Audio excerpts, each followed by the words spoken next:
generations of Americans. Those ideas, he claims, are a vital element in the American political tradition and are properly viewed as part of the philosophy of the Constitution. Do you agree or disagree? Why? Why did the Anti-Federalists object to what they claimed were very broad grants of power to the federal government, such as these phrases in the Constitution, necessary and proper, and the general welfare? Nearly all Anti-Federalists agreed the transfer of sovereignty to the national government would mean the state would retain but a shadow of their former power. Evaluate their argument. Thomas Jefferson strummed the chords of the deeply American fear of big government when he stated, "When the people fear the government, there is tyranny. When the government fears the people, there is liberty." This fear is addressed by the Anti-Federalists, who believe the Constitution created a government too capable of tyranny. These fears have contributed to the philosophy of our Constitution, persisted throughout our history, and continue to be prevalent today. The Anti-Federalists recognized the potential for tyranny in the forming American government and distrusted the direction of its development. This distrust stemmed from the British tyranny that the 13 colonies experienced during the Revolution. Such experiences as the Intolerable Acts, passed in 1774 by Parliament, incited outcry from the colonies. Anti-Federalist Richard Henry Lee called these acts a most wicked system for destroying the liberty of America. With this precedent at hand, the Anti-Federalists heavily debated the newly formed Constitution, for they feared that, as Sentinel 16 said, the new Constitution would be like Pandora's box, replete with every evil. During the ratification debates, the main argument over the Constitution was that it allowed for a dangerous accumulation of power in the federal government. Such phrases as necessary and proper and general welfare under Article 1, Section 8 led many Anti-Federalists to fear that Congress's power was too broad, as expressed by Sentinel 2. The new Constitution vests Congress with unlimited powers. Indeed, these broad statements have led to legislation that the framers may have never foreseen, such as the national parks, Social Security, and the Affordable Care Act. However, these specifically implied powers have never created the evil that the Anti-Federalists feared.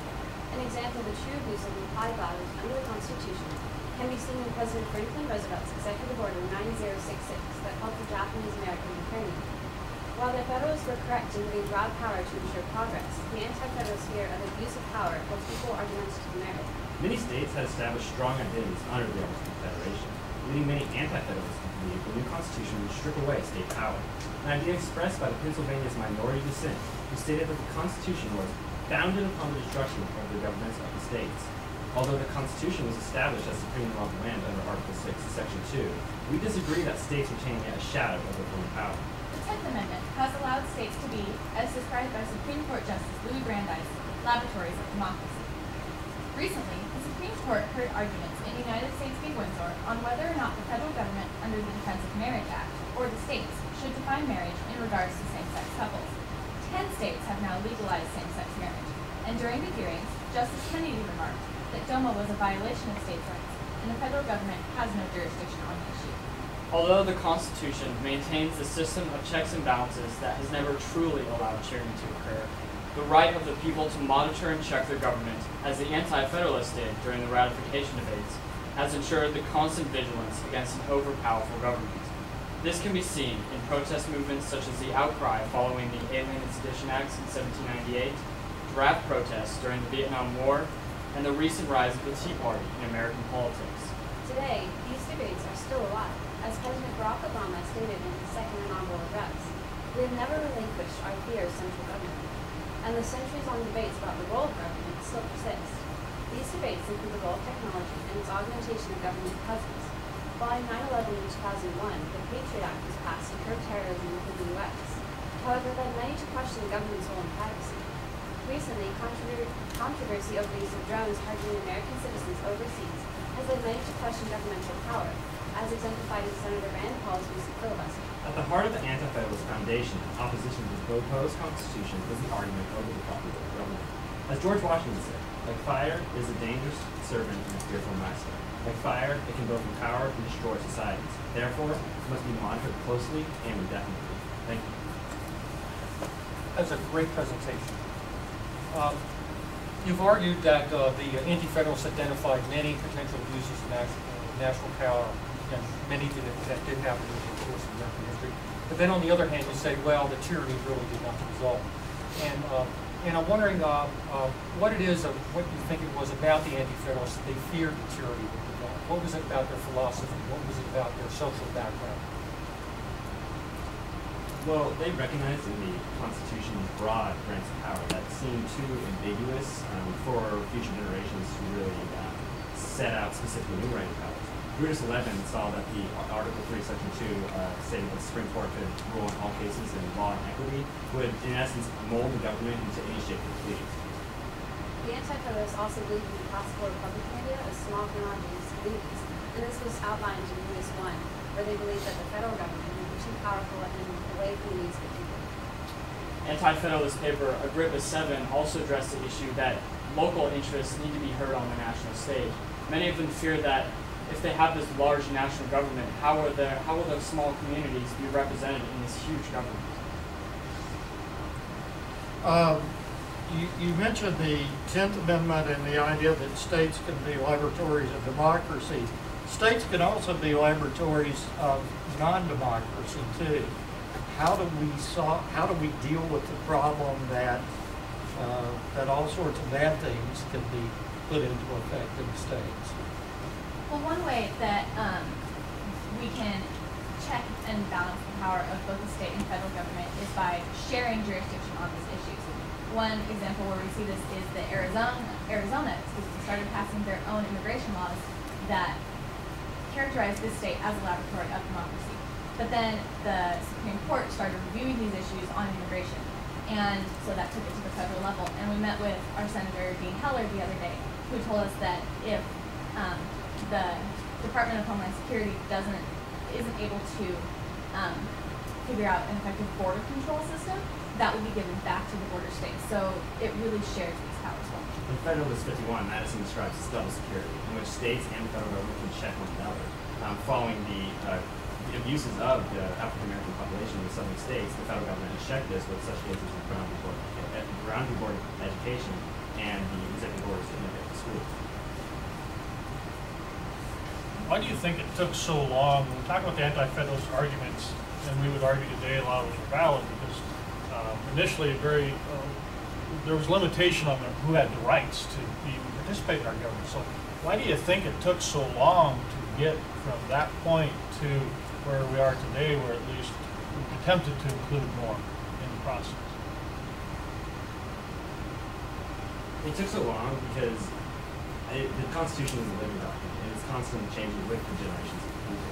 Thomas Jefferson proposed this idea that every 20 years that we should totally rewrite the Constitution, but this is not needed because we have such things as the amendment process in Article 5. And the Constitution can constantly adapt to new generations. To build off what Austin said, John Marshall said in Collins v. Virginia that the Constitution is a living creature that lives by the will of the people, without which it cannot survive. Therefore, the people control what it says in its interpretations, and therefore the expansion of rights to other citizens, and the people move rather slowly sometimes socially.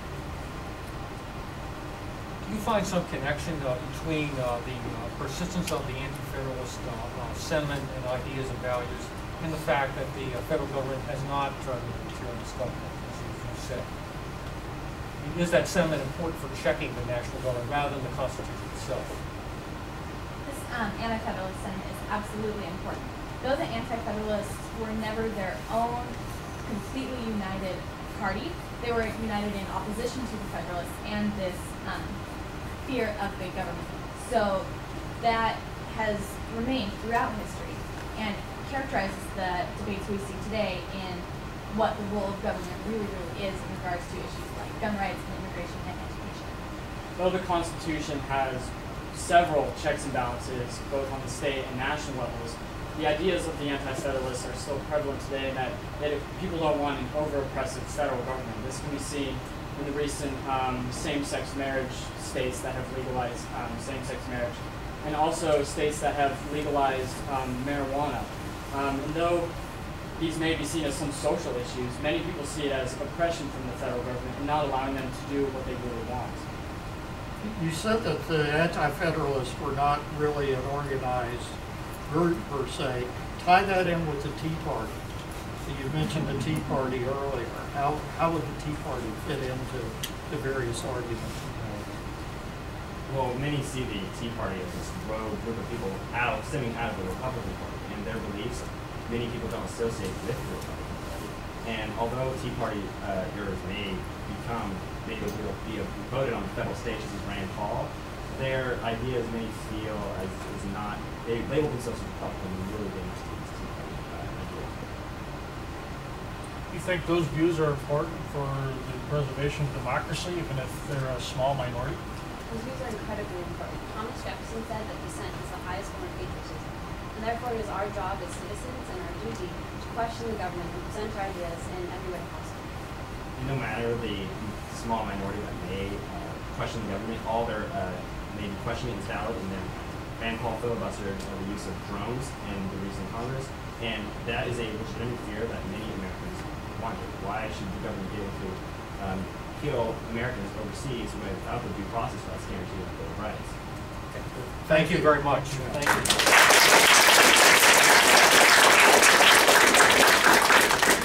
That was really a marvelous presentation. There's so many things I liked about it. One argument, one thing that I really liked was your use of references to specific anti-federalists, Brutus, Agrippa. That I think helped to reinforce your points. I especially like your argument that through American history, that anti-federalist sentiments provided kind of pushback against, examples when the federal government's power did expand. And may be responsible partly for why many of the fears of the anti-federalists have not come about. I would have liked to, for just a little bit when you were developing your points about Brutus and Agrippa, just to learn just a little bit more about the anti-federalist vision and whether this idea of sort of the homogenous societies and small states, whether that still continues through. But aside from that, it was just a really good presentation. I agree with my colleague. I thought it was a wonderful presentation. You covered a good range of topics. You had good references. These weren't just things you were throwing out there, and the references range from all the way from the anti-federalist documents to Supreme Court cases. You were able to tie it into Barack Obama's inaugural address to the Patriot Act, and it's the first reference in a long time I've heard to national parks as a creeping power of the national government. The last time I heard that, there was a congressman who was elected from Georgia in 1974, whose first bill when he got to Congress was to have the national government sell all national parks, because this was evidence of creeping socialism. Didn't get a whole lot of votes for that. But the spirit of Larry McDonald was alive and well.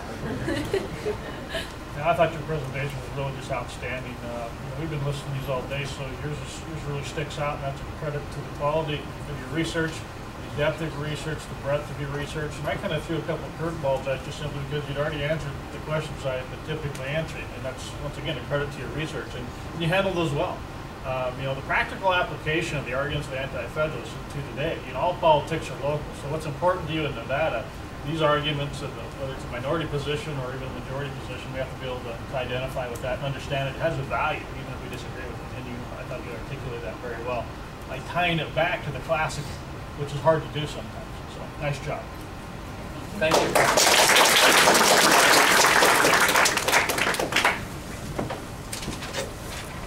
Very good. Thank you. Thank you. Thank you. Thank you. Great job. Thank you. Thank you.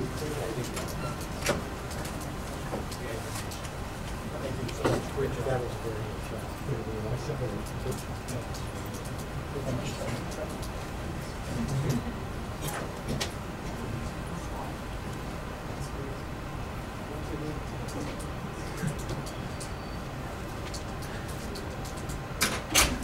That was awesome.